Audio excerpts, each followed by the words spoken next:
I said salute to the untouchable True School Sports Empire, That's taking right, the over untouchable. not only the South Florida boxing scene, but the worldwide boxing scene. It's personal between me and you, and I'm going to do you some serious harm, you big stiff idiot.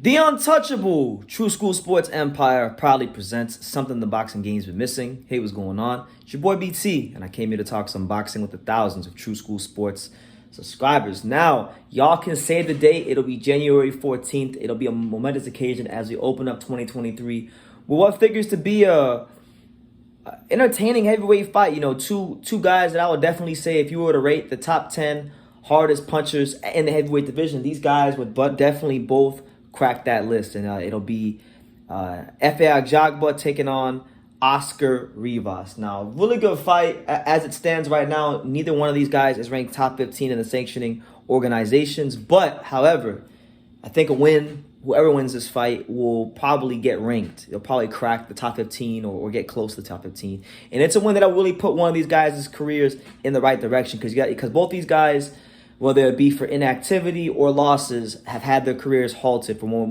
way or the other. So let's talk about it. Let's talk about where both these guys are presently at in their careers and what this fight means, and then break it down. So we'll start with Oscar Rivas.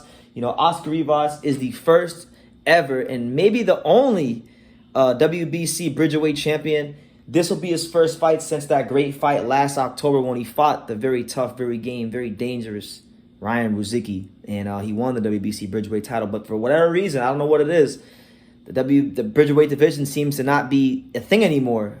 So I don't know if that's going to be a thing if he still holds the title, but he did make history and he did win the Bridgerweight title, and he hasn't fought since then. So it's a big fight for him to get back on track in the heavyweight division and make himself like a player, make himself a legitimate contender, and put himself in line for legitimately big paydays. Now, one thing about Rivas that we do know is Rivas is an absolutely murderous puncher. I mean, he may be a little stiff. His stamina may not be the best, but he is an absolute murderous puncher, and you can ill afford to get hit by him. And how do we know that he's a murderous puncher? Well, let's check under the hood and let's look at some very key moments in his resume. Like, for example, he knocked out the very tough and very game Bryant Bye-Bye Jennings. He was the first guy to knock out Bryant Bye-Bye Jennings. That same Brian Jennings has gone the distance with Joe Joyce, and he's the only guy to go the distance with Joe Joyce. And he took Vladimir Klitschko the distance. So one thing we know about Brian Jennings, while he's not the most skilled guy in the world, he's very durable. He knows how to survive. He's got a great gas tank. He's always coming in shape. And, you know, some of the most murderous punches of in the heavyweight boxing of the last 10, 15 years didn't stop Brian Jennings. But Oscar Rivas did. So that right there, it lets you know that, you know, he knows how to punch and he has some power and he can crack. And, you know, 19 knockouts in 29 fights. Not a crazy knockout ratio, but not anything to scoff at either. It's about 66%. So that's what it is. From the Efe Ajagba side of things, this is a guy that, you know, had his momentum completely stymied and halted last October when he lost to Frank Sanchez, and it wasn't even close. He got dropped in the seventh round, and Ajagba's kind of been very up and down. You know, he's got some good wins over a certain level of heavyweights, like he's beating your Jonathan Rices, and he's beating your guys like Iago Kaladze and Ali Demarizian, and, you know, Brian Howard, these kind of fighters, but Amir Mansour. But, you know, when he stepped into that world level or fringe world level, he didn't look too good. You know, and then I think him and Ronnie Shields split up as well. So that being said, this is his chance to, I think, start to reestablish himself and get on that world level, get into them rankings and become a player in this division. Because one thing about Efe Ajagba is, and I forget this too, my damn self, he's still young. He's a young guy. I mean, heavyweights generally mature later on in their careers, but he's young in general for boxing. He's 28 years old. So there's still time for him to make some noise in this division and stick his flag in the ground for Nigeria and let the world know who he is. You know, we know that Efe Ajagba is a murderous puncher. We know that he got that African power, and that African power, you know, we know that shit is different. You know, when them dense African bones go upside your head, you know, it can spell trouble for a lot of fighters. But for him, it's always been about, you know, can he do the things that it takes to be a top heavyweight? You know, Keith Thurman once said this. Keith Thurman said this in an interview I watched recently, and I agree with this. He said to be a good fighter in boxing, it's not really as hard as you think. There's a lot of good fighters in boxing. I mean, shit, I when I go to the gym and I spar, you know, people who spar me tell me I'm a good fighter. So it doesn't take much to be a good fighter.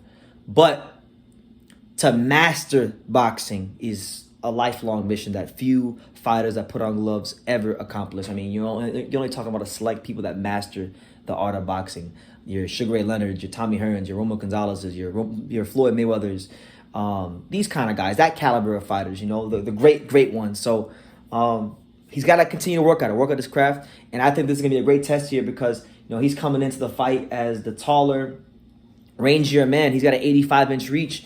Oscar Rivas has a 76.5-inch reach. So Rivas is a smaller heavyweight, but a stocky guy who can punch. So them first, like, early rounds, Efe Ajagba is going to have to be on his P's and Q's and not get clipped and hurt with anything.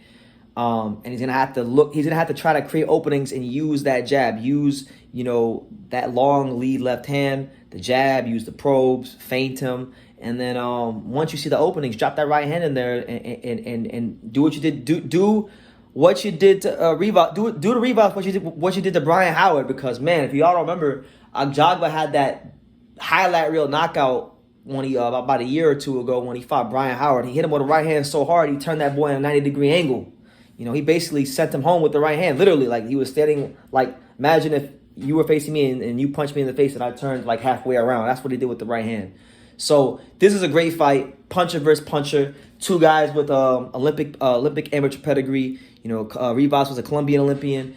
Ajagba was a Nigerian Olympian. So these guys can definitely fight. They're on a certain level. They're not, I don't think either one of these guys is anywhere close to threatening Tyson Fury or Usyk for a world title. And I don't even think they're close to threatening Joe Joyce or the Hergoviches or guys at that level. But this is a chance for them to get back on the world level, top 15, put themselves in line for bigger fights. And it's a good fight. It's punch versus puncher, and it's a great way to start the year off. So that's the news. That's my little synopsis on Rivas versus Ajagba. Let me know what you guys think in the comments down below. What do you think about Oscar Rivas versus Efe Ajagba, and who are you favoring? Let me know down below. All that good stuff. And like I say in every single one of these videos, you can love me or you can hate me. But I'm just a kid from Daniel. So until next time, take care, guys. Thank you for watching another video on the untouchable True School Sports Empire. For more great boxing content just like this video, click right here and make sure you subscribe. Much love from sunny South Florida.